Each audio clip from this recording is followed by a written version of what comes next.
Welcome back to another episode of the Bottom Shelf Project, where we do things so you don't have to. Just a quick review of our rules. We are looking at full-size bottles, 750 milliliters or greater, of distilled liquors only. No wines, no beers, nothing softer. At a price point of $19.99 or less.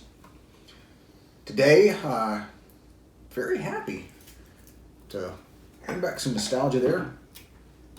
That nice bottle of Dr. James Crow, Old Crow. Old Crow. For the stunning price of $10.41, I believe. Get drunk for cheap. At the Walmart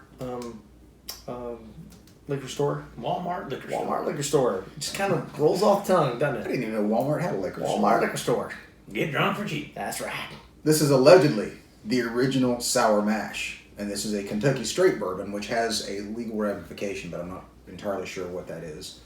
Been in operation since 1835. Wee-hoo. That's a long time. So wake up the ghosts. We have some 80 proof, 40% by alcohol, straight bourbon whiskey. Now this bottle, it gives a little history on the back. Dr. James Crow invented the sour mash process. Thank you, Dr. James Crow. We appreciate 1835, revolutionizing the Kentucky bourbon making. Old Crow soon became the world's best-selling bourbon, and at $10, if it's decent. The world's best-selling bourbon. Yeah. Now, if I remember correctly, and whiskey fanatics out there, don't bombard me with tons of email. This is not the original recipe that was actually made famous, but apparently, as the story goes, the original recipe was kind of lost, but then they sort of rediscovered it and tried to remake it as close as they can, but that's why it's got this nice legend behind it, but it also comes in at this fairly low price point from what I've heard. Similar to most bourbons, and the one thing that I do know about bourbon is it has to be at least 51% corn on the mash bill, and it has to be aged in new oak barrels. American oak barrels. Yeah, it cannot be used. If you use used barrels, even if it's a bourbon mash, they'd have to call it American whiskey. Normally, bourbons and American whiskeys in general don't come with an age statement on the beginning or the front of this. It does not. However, on the back it does state this is aged for a full 3 years in new charred white oak barrels. There you go. At that point, why even tell me it's aged? Yeah. Well, I will say there's, at least in my perspective, there's a sweet spot on aging. The longer something stays in a barrel, the more of the barrel it's going to pick up. And I have tasted things that Just tastes like wood? Yeah. They were really aged. They picked up too much of the barrel. Yeah, I agree. And it also matters where you age it. The stuff that we've had here, the bourbon that I've had made in Florida, they age it for 2 years, and boy, it ages fast. Yeah, because of the heat. It's a weird dichotomy because it still has some of the aspects of a young, aggressive whiskey, but it has a lot of the barrel flavor. As opposed to a lot of scotches where they age up there, it's much, much cooler. Yeah, more temperate. So let's give Old Crow a shot. First of all, Dr. let's Crow's take that product. fine plastic cap It's not off. my favorite Crow because that was Brandon Lee, but we'll see how it goes. There you go. You know, they're talking about remaking that. Yeah, we're talking about Jason Momoa. Does he I just don't do know, he's everything too now? big and beefy. Yeah, but he's in everything now. John's right. It's going to be Aquaman, he's going to be the Crow, he's going to be in the new Dune film. I'm really looking forward to the Dune film. Dune is one of my favorite sci-fi books when I was younger, and I actually enjoyed the David Lynch version. So, let's give it a nice color. When it comes to really inexpensive bottled shelf liquors, I don't trust the color as much as I used to because sometimes they can add coloring. Yeah, colorings. Like that. Give it a quick nosing. I'm going to tell you what I think when I smell this. Tell me. Give me a whiskey in a dirty glass with a human hair in it. There you go. That's what I'm talking about. That's what came to mind as soon as I smelled this. Mm-hmm. This is cowboy whiskey right here.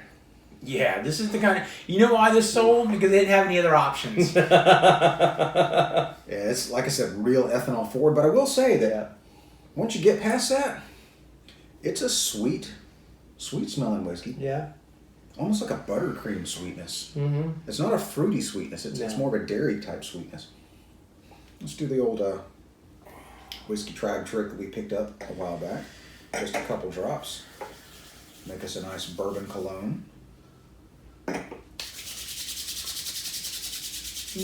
Duke Cannon, by the way, sells a bourbon cologne. Really? Really good.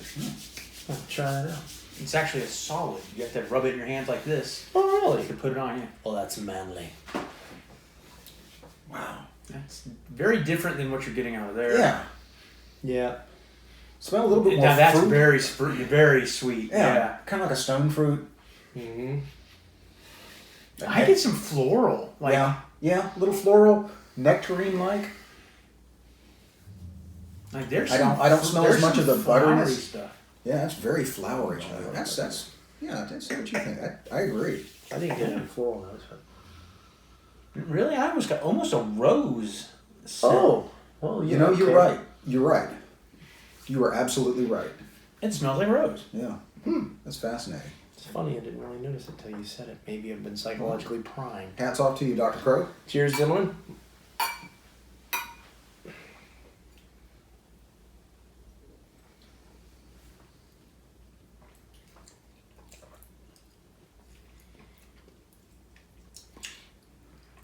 Now, initial thoughts when it first hit my tongue was, no, that's not that bad. Nope. It's got a thin mouthfeel to it. It doesn't have a full body. The only thing that hangs around is bitter. It's burning. That's the only thing that It's sticks bitter. around. It's bitter. There's a lot of bitter to that. It doesn't. It's not a very it's not complex at all. No, it's very simple, very straightforward. Sweet on the initial taste, bitter and burning on the back end. It tastes like burning. No, it's not. I wouldn't call this a sipper. No. But this tastes basically like what it is. It's biker bar whiskey. Give me whiskey in a dirty glass with a human hair in it. That's what it tastes like. That's pretty much it. Man, it disappears so fast. It does. There's nothing to it. Really, really disappears fast. This is a shooter whiskey. Yeah. If this was the biggest selling whiskey in the world, it's because there was no other whiskey in the world. Yeah. Right. Yeah. There's almost kind of a didn't one of you guys say there's like a little bitterness to it? Oh yeah. Especially on the back of the tongue, Yeah. the palate. After you sip it, let it process, let it go down. That bitterness announces itself afterward, and that's the only thing that hangs around. There's no other flavor that hangs out. I don't taste any barrel in this. Yeah. Normally, if you put a couple of drops of water in this or some ice, maybe it might open it up, but I doubt it. I'm going to try it though because I didn't like the Fighting Cock until he put ice in it, and then and Coke. I'll bet with Coke this is great. I have a feeling that it's just going to be a standard, like bottom shelf mixer. Ice has magically appeared thanks to my wonderful wife. So, you want an Iron Man, a Captain America, a Hulk, or a Thing? Considering they don't have the first superhero I ever followed, which was Thor, I'll take an Iron Man. I figured you would. Alright, let's see if we can get it out of the container. Come out! We're going to edit that in post too. Because you realize Iron Man is possibly the most liquor appropriate superhero. Well, that is true. I'm going to go Team Cap myself. Yeah. You want Team Cap? I want Team Cap. That's a serious ice cube. That's not an ice cube. That's a hockey Wait. puck. Okay, so technical issues have arisen. I didn't think about that. Alright, so you get a thing. I get a thing. Okay. You get a thing. I get a thing as well. Just because physics has defeated I was about to us. say, in memory of the grappa, maybe you should have picked a Hulk. The Hulk fist. fist. Now there's a little thing head floating in my... Yeah. What's that blue thing do? Anyway. I see you can almost get those floral tones now that the ice is in there. So It tones the ethanol down just a little on the nose. It brings that floral out a little bit more.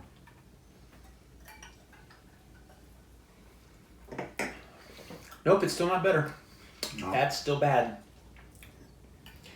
I'm not saying it's bad, it's just not good. It's just kind of... Yeah. No, that's a better description. It's not that it's terrible, because we've had some stuff that was an affront to humanity. No, see, but that's the thing. I think you've been jaded.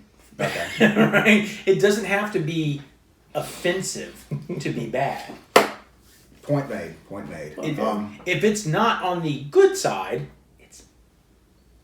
it's bad. My scale works a little different. There's terrible, bad, good, and awesome. That's it. This is bad. And just like the most recent Lego movie, everything is not awesome. Everything's not awesome. Everything is not awesome. No. Like this. Do we want to go for the mixer on this? Oh, God. Yeah, we got to do something to try and make this a little bit better. Okay, but let's just make one mixer, not three. And we'll just... Yeah. There you go. Yeah, just top it off a little bit. I think I got some more in this one. 2. Oh, gosh. Here we go. Everything's not awesome.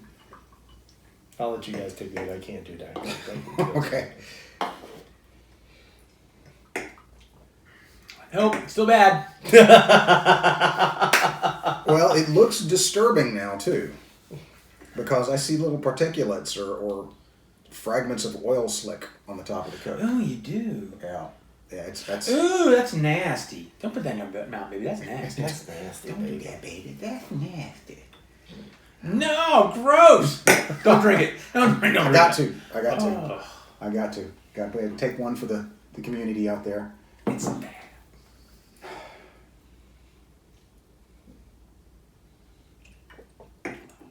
What do you say? That's a quick way to mess up a Coke. The Coke didn't do nothing to you either. No. It doesn't taste any different. It doesn't harmonize with the Coke at all. I'm a little disappointed. I had high hopes for... And you had the power of Tony Stark on your side. Yeah. You can't fix this. Well, but to be fair, Mr. Stark kind of stuck with the martinis. Oh, that's true. I think so. At least there was no fixing this. And, at least the Fighting Cock, we were able to fix it. Yeah.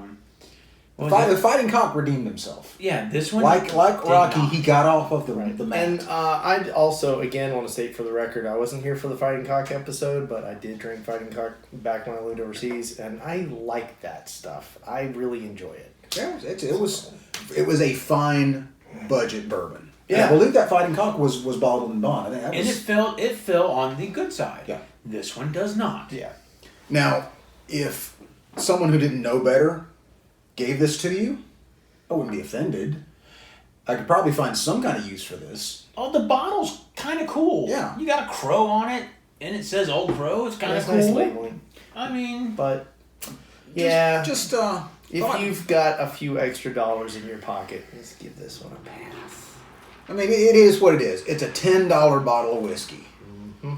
That's true. I mean, but if you had $10, you could also just get you some Mad Dog and call it a day. Mm-hmm. I would rather drink the Mad Dog. I mean, for $10, I probably would have opted for a really good microbrew, a 6-pack, something like that. Even one that's not that big, much of a microbrew. I'd have gone Mickey's Big Mouth. If my budget's $10, if my budget is $10, I got some good memories of Mickey's. I'd have gone PBR.